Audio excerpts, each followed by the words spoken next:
Welcome back to Midday Kentucky.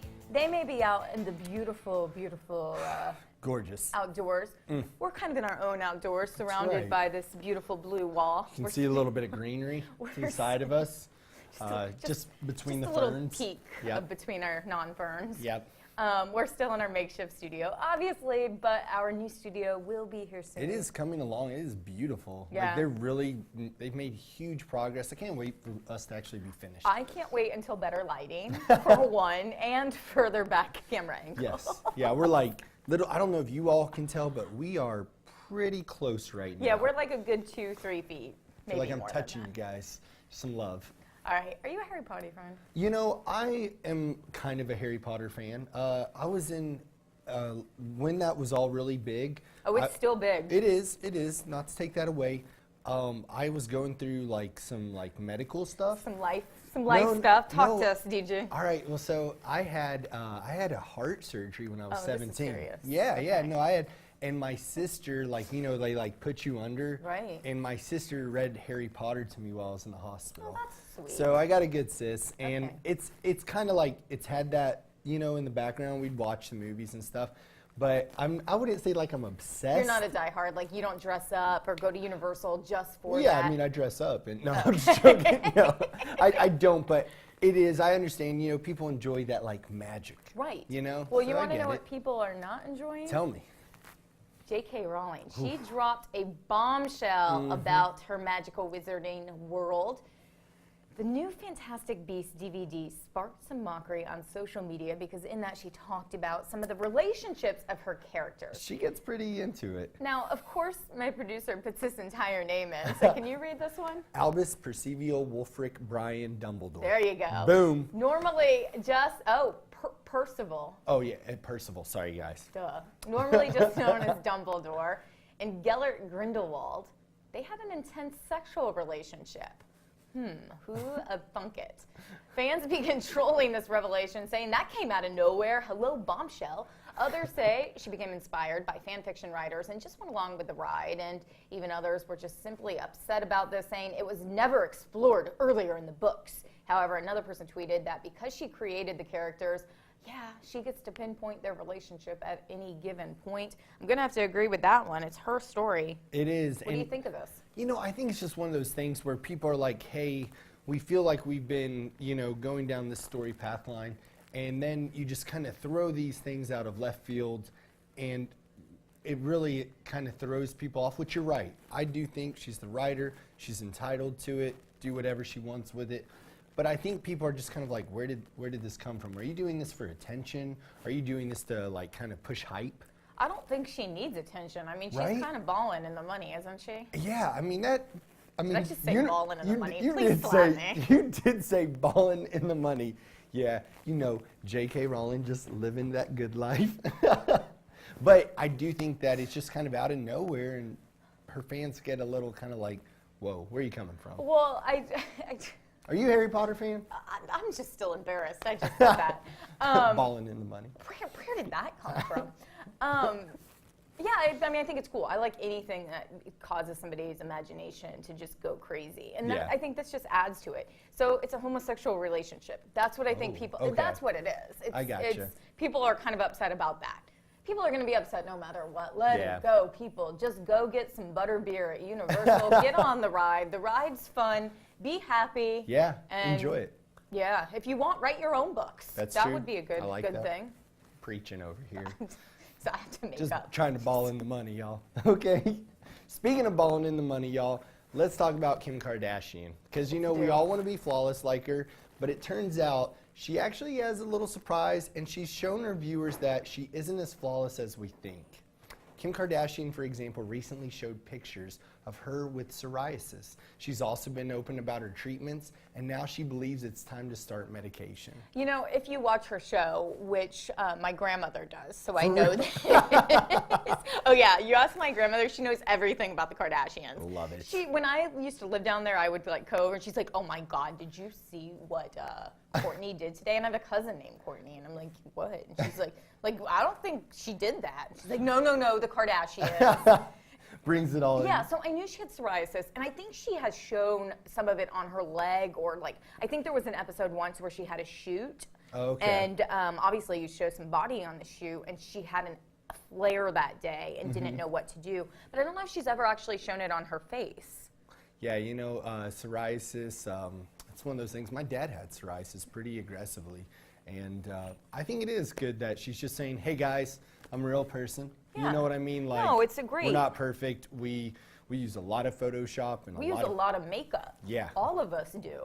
So it's just one of those. Again, just putting ourselves in the Kardashian. Yeah, basically, I mean, we're living that Kardashian lifestyle. So. But I like that she's actually being real Yeah. so often, and there's so much critique on how much plastic surgery they've had, how many different changes they've made to their body, how much Photoshop, how much makeup, and that's her actually showing a condition that lots of people struggle with. Oh yeah, it's real, because I mean, it's one of those things where she's just, again, she's relaying to people that, hey, we all put our pants on, we're just human, and we all suffer from our own little vices. Sometimes you put your pants on. Well, sometimes you don't, you know, sometimes you feel like dancing. It makes her at least relatable with other people. So Yeah. that story's on our Facebook page. Let us know what you think about that, or if you struggle with a condition like that and you know you understand the vices, because I'm sure that, and I don't know much about psoriasis, but I feel like it flares. From what I understand, it's not constantly there. Yeah, a lot of people, it's autoimmune, you know, and they do have some incredible stuff that they're doing with it. Like there's a laser called extract laser that I used for, you know, I've suffered from vitiligo. So it's very relatable with autoimmune, and it forms like with pigment and stuff. So, you know, I think, again, it's that we're all people, and, you know, she's just showing you, like, hey, it's okay. Yeah, you know? I'm okay with that. All right, here's another story that... oh, this is I funny. like this one.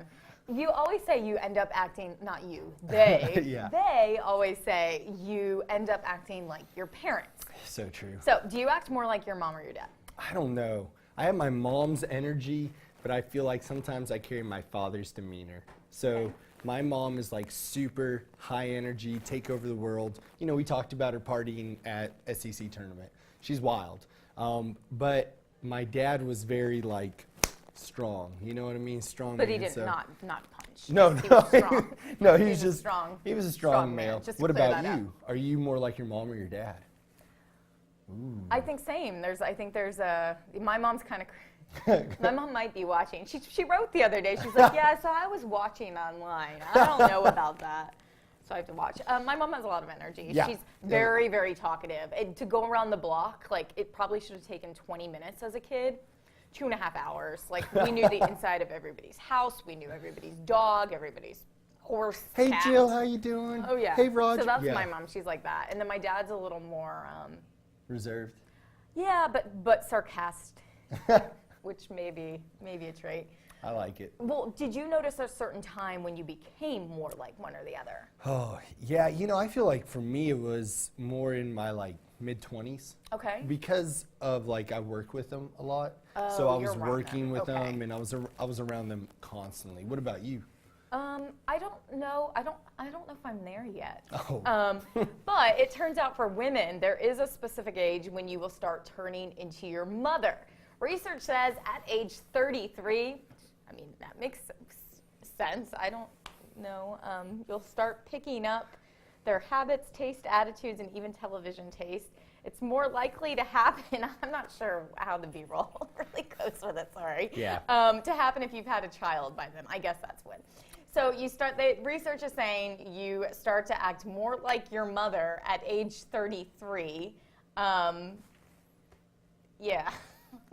I'm so distracted. Well, you know, a lot of our B-roll that you just saw was just... It's fine, I just don't. Well, it was breastfeeding. It was just kind of like, I think what they were getting at is what you said. You know, once you start having kids, you pick up those traits like what television you're watching, your taste buds even are similar. Right. It's kind of wild, so... Well, when dating, the proverbial they, Yep. they always say, you know, as a guy...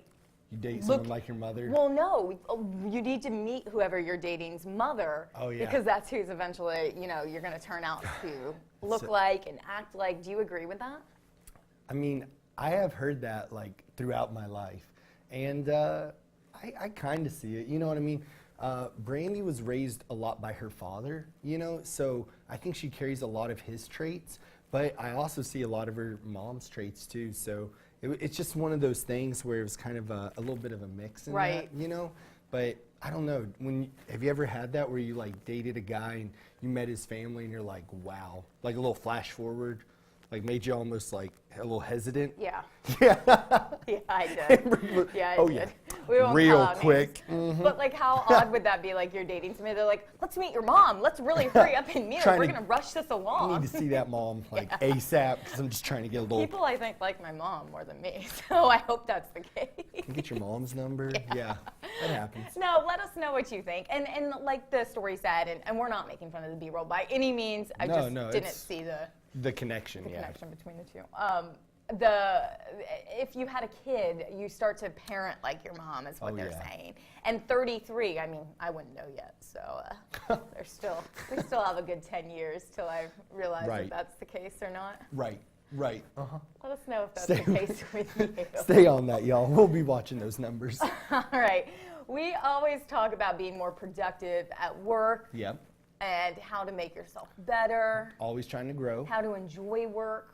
Well, listen to this. More than 40% of American employees spend some time doing their work from home. But this can sometimes cause some distractions, make some people feel unproductive. Here are some products that could help you stay focused and get your job done and then feel productive at the same time. Do you like working from home? I love it. I do too. Like, I love it so much, and I dig everything that this list has. Yeah. So first we've got a foam back cushion, you know, because, hey, you've got to be relaxed. Me, I'm more about the massager. Like, I want a little do you have massager chair. one? We have like this little miniature one, and like I'll just put it on my chair, and it is, I'm like, let's get some stuff done. All right. So, Here's another one. Beat Studio 3. I guess you have to have these specific brands. Okay, Beat okay. Studio 3 wireless headphones. If music helps you stay focused, this is perfect. I always have earphones on in the office. And people think I'm being rude, but I listen to music all day long. it keeps you in the zone, Yeah, doesn't it? yeah. Now, do you listen to music with words? Sometimes. Yeah.